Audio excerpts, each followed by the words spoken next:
Туугандар, азыркы жашоодо сантехника деген бул эмне? Сантехника азыр курулуш тармагында, оңдоп түзөө тармагында эң чоң, эң маанилүү бир орунду ээлейт. Бул жөн гана сууларды үйүбүзгө алып кирип коюу эмес, же болбосо сакындуу суулардын агып кетүүсү эмес.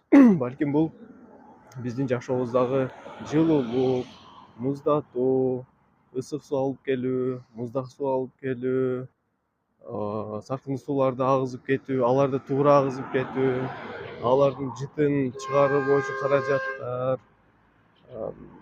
мисалы жуунчу жайда душ деп коебуз, ошол жерде кандай система туруш керек? Биз эртеңки күнү колдонуп жаткан помещениябызда, душевой помещенияда, санузелде эч кандай жагымсыз жыт болбош керек. Мына ушул нерсенин баардыгы биздин жашообузга тыгыз байланган. Жада калса гигиена тарабынан унитазды туура тандоо, алардын гигиеналуу стандарттары кандай болуш керек, өлчөмдөрү кандай болуш керек. Мына ушунун баардыгы азыр өтө маанилүү иштердин бири.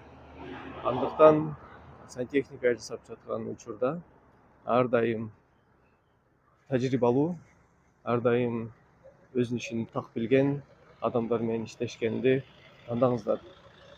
Көп учурда болот, мен кыла алам, мен билем деп туруп, буйрукманы алып алгандан кийин же аны аягына чыгарбай, же болбосо коюлган талаптарды аткарбай, жумуштар токтоп, буйрукма берген адам эки эсе жумушка түшүп калат.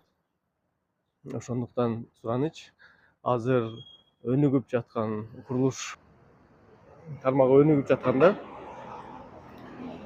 баардыгы эле мен билем деп туруп, ушундай бир шылуундар көп адамдарды сыздатып жатат. Мына ошондуктан сантехника тармагындагы аябай кылдат менен изилдеп, андан соң баштоо керек.